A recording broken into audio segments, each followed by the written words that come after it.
Revolução Francesa é o nome dado ao ciclo revolucionário que aconteceu na França entre 1789 e 1799, que marcou o fim do absolutismo nesse país. Essa revolução, além de seu caráter burguês, teve uma grande participação popular e atingiu um alto grau de racionalismo. A Revolução Francesa foi um marco na história da humanidade, porque inaugurou um processo que levou à universalização dos direitos sociais e das liberdades individuais. A partir da Declaração dos Direitos do Homem e do Cidadão, essa revolução também abriu caminho para a consolidação de um sistema republicano, pautado pela representatividade popular. Hoje chamado de democracia representativa, a Revolução Francesa só foi possível graças à popularização dos ideais do iluminismo. Causas. A Revolução Francesa foi resultado da crise política, econômica e social que a França enfrentou no final do século. Essa crise marcou o fim da monarquia absolutista que exercia na França em seus séculos antigos, ordem de privilégios que constituía o antigo regime francês. Nessa época, a França era governada por Luís e a sociedade era dividida em classes sociais conhecidas como estados.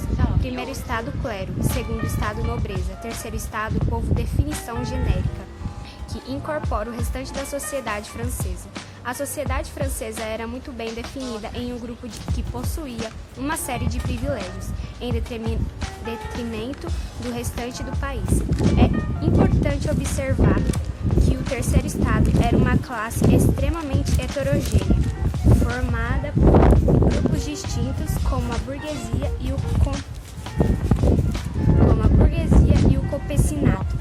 De toda forma, a sociedade francesa era marcada por uma desigualdade extrema, uma vez que nobreza e clero gozavam de privilégios como a isenção de determinados tributos e o direito de cobrar impostos por suas terras. Essa desigualdade social era a raiz da crise enfrentada pela França no século. A França, nesse período, começou a sofrer as consequências do seu atraso econômico em relação às mudanças que estavam acontecendo no mundo. Em decorrência do avanço do capitalismo, as tentativas de reforma que haviam sido cogitadas na segunda metade do século fracassaram porque nobreza e clero impunham forte resistência a qualquer medida que resultasse na perda de seus privilégios. Além do atraso em relação ao avanço do capitalismo, principalmente em comparação com a Inglaterra, havia também os gastos elevados e desnecessários do governo francês nessa época.